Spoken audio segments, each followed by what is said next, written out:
Hello students, welcome to the channel. तो बेटा, जैसा कि आप सभी को पता है कि हमने आपके लिए एक रिवीजन सीरीज स्टार्ट की हुई है जिसमें हम 60 डेज में कवर कर रहे हैं अपना पूरा क्लास 11 का सिलेबस। और आज है हमारा लेक्चर नंबर 3 जिसमें हम बात करेंगे अकाउंटिंग इक्वेशंस के बारे में। कल हमने देखे थे अकाउंटिंग इक्वेशंस के वो क्वेश्चन जिसमें आपको एक टेबल फॉर्म करनी है, और आज हम देखेंगे वो क्वेश्चन जिसमें मिसिंग वैल्यूज को आपको फाइंड करना है। और आज का लेक्चर स्टार्ट करने से पहले कुछ चीजों के बारे में हमें देखना होगा। क्या देखना है भाई कि अगर हमें ओपनिंग कैपिटल गिवन है तो उससे क्लोजिंग कैपिटल कैसे बनाते हैं। तो ओपनिंग कैपिटल में अगर आप ऐड कर देते हैं एडिशनल कैपिटल,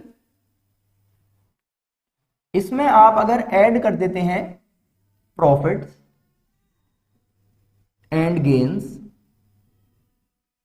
इसमें आप ऐड कर देते हैं इनकम्स, और इसमें से अगर आप डिडक्ट कर लेते हैं ड्रॉइंग्स, इसमें से डिडक्ट कर देते हैं लॉसेस, और इसमें से डिडक्ट कर देते हैं एक्सपेंसेस, तो जो फिगर आपको मिलेगी वो कहलाता है क्लोजिंग कैपिटल। इसको आप कह सकते हैं capital in the beginning of the year, और इसको आप कहेंगे capital at the end of the year. अगर हम डेट की बात करें तो ये वैल्यू होती है ऑन 1 अप्रैल, और ये होती है एज ऑन 31 मार्च। ठीक है ना। 1 अप्रैल वाला ओपनिंग कैपिटल कहा जाएगा, 31 मार्च वाला क्लोजिंग कैपिटल कहा जाएगा। दूसरी बात आपको क्या पता है भाई, क्योंकि हम अकाउंटिंग इक्वेशन की बात कर रहे हैं तो आपको पता है एसेट्स बराबर होते हैं लायबिलिटी प्लस कैपिटल के। ध्यान रखने वाली बात यह है कि अगर एसेट्स आपने लिए हैं ईयर के एंड वाले तो लायबिलिटी भी एंड वाली होनी चाहिए और कैपिटल भी एंड वाला ही होना चाहिए, तभी इक्वेशन सेटिस्फाई होगी।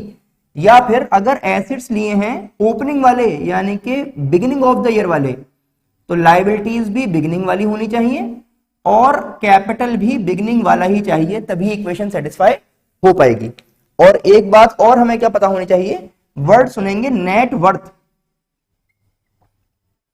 नेट वर्थ का मतलब होता है नेट एसेट्स, या फिर आप कह सकते हैं difference between assets and liability. तो एसेट्स में से जब आप लायबिलिटी का मतलब यहां पर है एक्सटर्नल लायबिलिटी, यानी कि बाहर वालों का जो पैसा है, क्रेडिटर्स हैं, लोन है, बिल्स पेएबल है ना, आउटस्टैंडिंग एक्सपेंसेस हैं, उनकी बात चल रही है।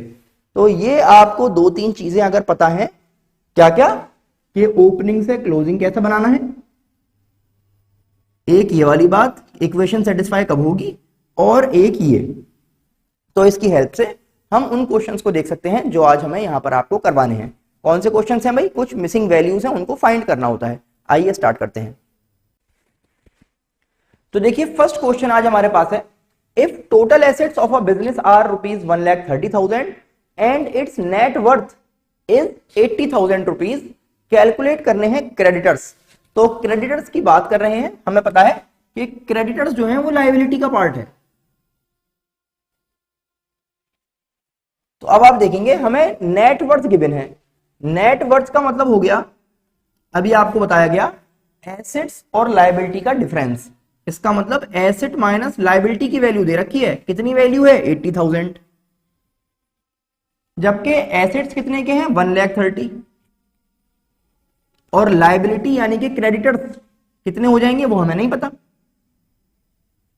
इसका मतलब लायबिलिटी जो हमारे पास आएगी वो 50,000 की हो जाएगी। तो हम कह सकते हैं कि जो क्रेडिटर्स हैं उनकी वैल्यू है 50,000। इसीलिए ये जो वैल्यूज हैं, जो फॉर्मूले हैं, वो आपको पता हो ताकि आप कोई सा भी क्वेश्चन आपके पास आ जाए उसको आराम से कर सकें। आई होप आपको समझ में आ गया होगा ये वाला क्वेश्चन। आइए दूसरा क्वेश्चन देख लेते हैं।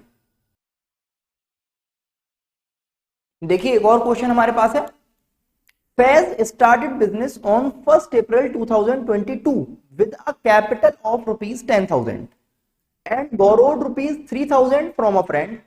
He earned a profit of 5,000 during the year and withdrew cash for personal use ₹4,000. What is his capital on 31st March 2023? अब पहले तो आप ये देखेंगे कि भाई हमें क्या क्या चीज गिवन है और क्या क्या आपको कैलकुलेट करना है। तो अगर कैलकुलेट की बात यहां पर आप देखें तो हमसे कह रहा है 31 मार्च को कैपिटल कितना होगा, इसका मतलब एंड में पूछ रहा है कि कितना कैपिटल होना चाहिए। गिवन क्या है देखेंगे, 1 अप्रैल को कैपिटल यानी कि बिगिनिंग या स्टार्टिंग वाला कैपिटल हमारे पास है। बोरोड का मतलब हो गया लाइबिलिटी, लोन लिया हुआ है उसने, प्रॉफिट गिवन है, और विड्रॉ किया है कैश पर्सनल यूज के लिए। पर्सनल यूज का मतलब आप समझते हैं ड्राइंग्स की बात चल रही है। और कैलकुलेट क्या करना है, क्लोजिंग वाला। तो यहां पर देखेंगे अगर ये फॉर्मेट आपको समझ में आ रहा है, इसी फॉर्मेट में आप इन चीजों को रख दीजिए और आपका आंसर मिल जाएगा। क्या करना है देखिएगा, closing capital equals to, closing निकाला है ना, कैसे निकाला है, ओपनिंग कैपिटल, इसमें प्लस करना है आपको प्रॉफिट, नीचे चलते रहेंगे देखिए, फिर लेस करनी है ड्राइंग्स, ठीक है ना। अब क्वेश्चन देखिए, आपके पास है ओपनिंग कैपिटल 10,000, प्रॉफिट गिवन है देखिए 5,000 का, पर्सनल यूज के लिए कितने रुपए निकाले हैं आपने, 4,000। इसको सिर्फ हमें सॉल्व करना है और क्लोजिंग कैपिटल या फिर कैपिटल एज ऑन 31 मार्च 2023 आपको मिल जाएगा 11,000 का। बस यही है आपका फाइनल आंसर। तो जैसा कि पहले भी बताया जा चुका है कि सिर्फ अगर ये फॉर्मेट्स आपको समझ में आते हैं तो इन्हीं से आप सॉल्व कर सकते हैं। तो जो जो चीज गिवन थी वो आपने फॉर्मूले में फिट कर दी और आपका आंसर आ गया। आई होप आपको समझ में आ गया होगा। आइए एक क्वेश्चन और देख लेते हैं। आइए लास्ट क्वेश्चन समझते हैं आज का। Sidra started business with a capital of ₹25,000 on 1st April 2022 and borrowed ₹12,500 from Zuha. During the year, she had introduced additional capital of ₹12,500 and had withdrawn ₹7,500 for personal use. On 31st March 2023, her assets were ₹75,000. Find out her capital as on 31st March 2023 and profit या फिर loss जो भी हुआ for the year. अब इसमें अगर आप देखें क्वेश्चन में तो हमें ये कहा गया है क्लोजिंग कैपिटल निकालिए।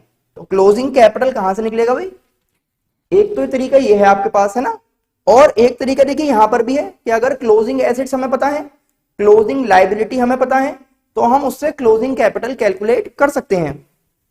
तो आपने देखा एसेट्स बराबर होते हैं लायबिलिटी प्लस कैपिटल के, और यहां पर हम कह रहे हैं एसेट्स कौन से वाले चाहिए, एसेट्स चाहिए एंड वाले, लायबिलिटी चाहिए एंड वाली, और कैपिटल भी चाहिए एंड वाला, क्योंकि क्लोजिंग कैपिटल पूछ रहा है। अब समझिए, देखिए हमें ये तो दे रखा है ना कि एसेट्स साल के एंड में कितने के हैं, 75,000 के, ये आगे देखिए 75।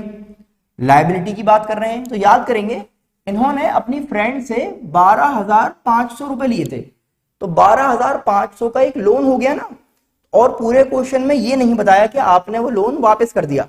इसका मतलब ये लायबिलिटी साल के एंड तक हमारे पास रही, ये आ गया। प्लस क्या है भाई, कैपिटल।